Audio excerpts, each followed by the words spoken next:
Hello, I'm Shanda Tompkins, and I am a psychic medium. I'm from Helena, Montana, and I have had this gift since I was a small child, and over the years, and as I've grown older, I have become even stronger in it, and my senses. They have become more honed in on a great deal of things that I love to work on. And what I do love to work on are missing person cases, and I love to work with unsolved crimes and missing pets also. A lot of that is my life mission, my life purpose, and what I'm here to do on this earth is to help people find closure and be able to see a different way of seeing things that people might miss.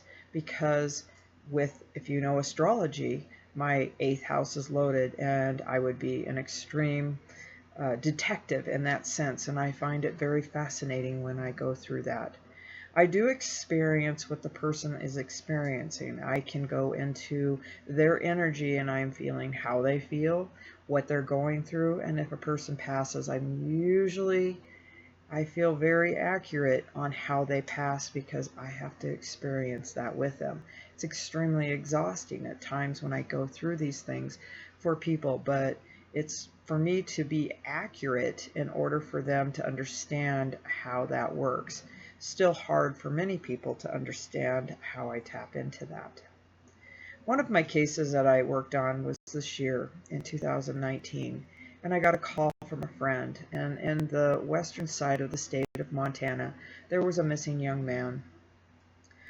I asked what the house looked like because I started describing a home, and I said, well, I want to go to my immediate right. And then I'm driving to an area and I described trees that were not like of the forest or evergreen, but more so what you would see as in white bark type trees.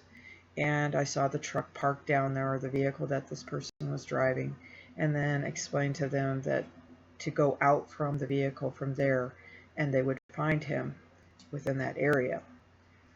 And then the mother was there listening in, and I was asked, was he okay? And I don't like to answer any kind of questions with loved ones there. That is the laws. That is what I like to have for the law to do rather than me to hand that information to them. I don't like to talk to people and tell them, oh, well, he's passed. I would rather that legal enforcement or anybody that is a part of the searching and recovery program, that they are equipped to deal with that. And I am not there to help or comfort them. They're just hearing what my intuitive is saying. So when she asked that question, was he okay? I paused for a minute and thought about what needed to be said. And then I had to go through what he had gone through, and I felt that I was very cold. So that was a Tuesday evening or afternoon that I got the phone call. I stopped doing what I was doing and went right into work on that and helped these people out as much as I could and as fast as I could. That must have helped them center the search a little bit better because they were going evidently the opposite way. On Wednesday, sometime in the morning, they did locate his truck, and within 3 miles of his truck they found him. He had succumbed to the cold and had died from exposure to the cold weather, which I had experienced that. Again, I did not want to pass that on to a parent. I would rather the officials do that. That is where that lies, because they are the ones in the end that are dealing with that. So with that, even though it was sad, it ended their search probably a week and a half to maybe 2 weeks that he had been missing. And, to know that that ended quicker and helped her and her family to get closure is very, I feel very satisfactory on my end that we got to the point that that's what the goal was to find her son. And that's what I was doing. So then I worked on another case. This other case I worked on was a case in the middle, probably about 70 miles away from my hometown. And I was drawn to a picture of a man on there, and I just really honed in on how I felt and sat with that for a while. And I began to message the young lady that was looking for her family member. And you have to handle this just right, because you never know how you're going to approach someone, because I don't know if they believe in what I do. So I emailed her and told her this is what I do, and if she was interested, I would love to sit and talk with her on some of my insight that might help her. So within a day or so, she did contact me back, and I asked her if she'd ever worked with a psychic, and she said no. And so we talked, and so I went ahead and went right into what went on towards the end of his life. And she agreed to that, and there was just a lot of sadness that went on, and that it was related to his ex-wife, and that he was not dealing well with that divorce. And so as we talked, she was very focused on probably a 50 to 75 mile radius from the house.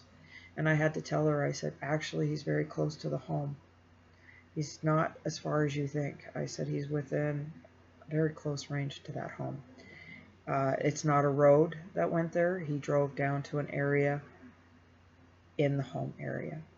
She wanted to continue to look, and he stepped forward because he had passed and said that he did not want her to find him. So I told her quickly that he would be found quicker if she would just sit back and allow the authorities to do their job, and they would find him, because it was something that he wasn't going to allow in spirit, was to allow her to have those final memories of finding him that way. So I don't remember exactly how many days went by, but it was very rapidly she got back with me. He had been found within 3 miles of his home, and he had passed. By his own hand, he had taken his own life. And he had shown me how he was found when I can see a certain amount of people coming at me. So I knew it was a search party, and I knew it was her mother and her looking for him, so I had that feeling that she would not find him, which I'm glad, because it's not a memory that we want any loved one to ever have at the end. And so that gave them closure, and again, I was happy for them and sad for them at the same time. But it is hard when we have lost a loved one. I had another phone call from some people that were actually searching for a woman. And this woman was very distraught, I felt, and I did feel that she took her life. They called me, and they had been looking for her for some time, but they felt that she was in the water, which I told them, no, she's not. She's somewhere up in the mountains somewhere. I says, I can see a lot of trees, and I'm not sure. I said, are any of you in the search party wearing orange, like a hunter's orange? She said no. And then I thought about it for a second, and I said, well, probably around hunting season she will be found. So later on, as the months go by, that's exactly how it happened. She was sitting in her car, and this man came up, and I could see it in the vision she gave me, and it was a hunter that found her, and she had taken her own life. Again, we had gotten closure for some family members and friends, which helped, but they were very devastated to know that that's how that went for her. Of recent, I worked on a friend of mine. They had lost their cat, and I saw that they were pretty distraught. And as she was coming to terms that maybe her cat had died, I decided to go ahead and message her. And I said, I don't get that. I get that he's in hiding. And then she told me about some of her dreams and stuff. And I said, in some sense, when we are that connected to our animals, it's them calling out to us, trying to come back home, because I experienced it myself with one of my pets. And I really got a clear vision of that cat when she was missing. And I told her, I says, hang tight, he's just hiding. And I said something had chased him and scared him, and he's just very scared to come out. They do live up in the mountains, and they do have mountain lions, so maybe that's what chased him, but something chased him, and he was hiding for his life. He showed up within probably about a day to 2 days after our conversation, and she says whatever it was did have him scared, and she thanked me for having my positivity with him. I recently worked on another, not missing animal, but the plea of the owner really struck me as I read the story, and I decided to go ahead and message her. Somebody had poisoned her animal, and I really don't remember where she was from.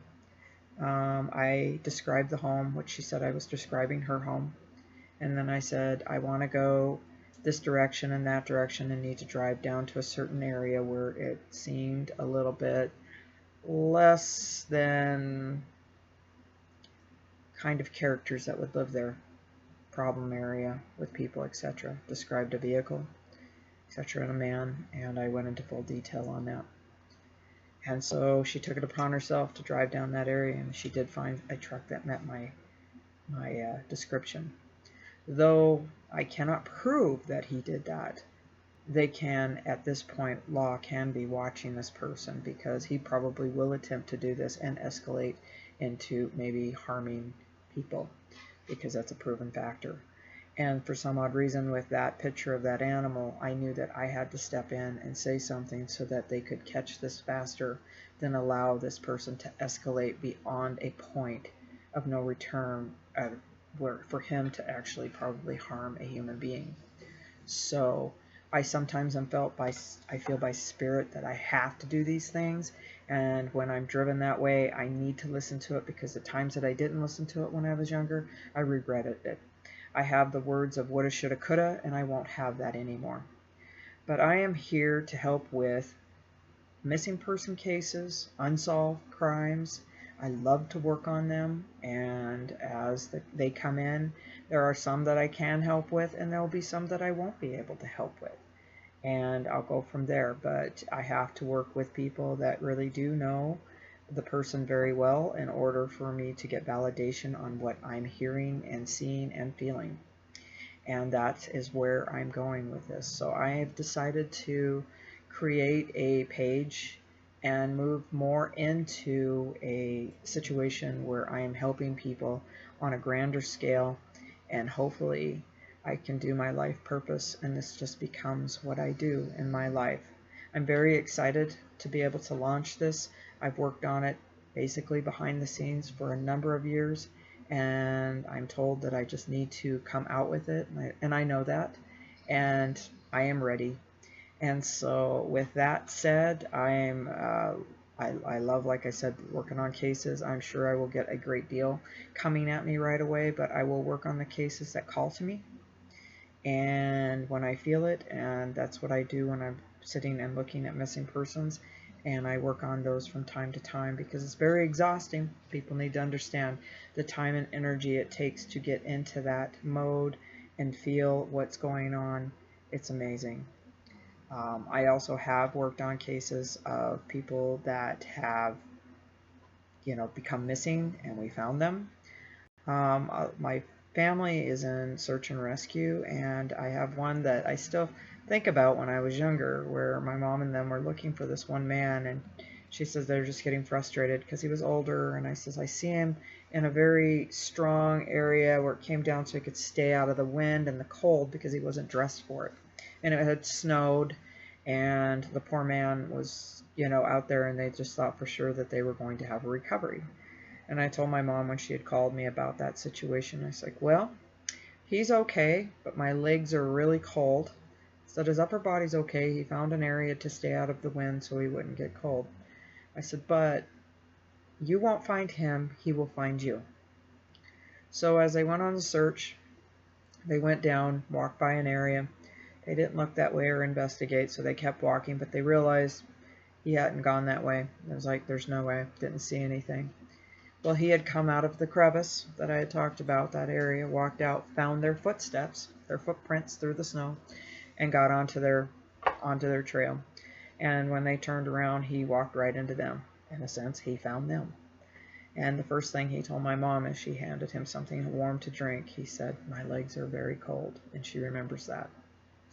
So there's times when I get certain phone calls, and I will jump right on them when I have the time, usually immediate when it comes to any kind of family member, children, etc. And I try to work on them as fast as I can, as convenient as I can too, because people have to realize I do have other things that I do.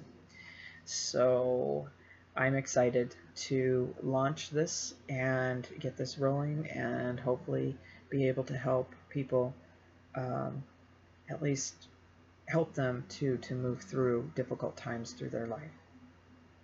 Thank you.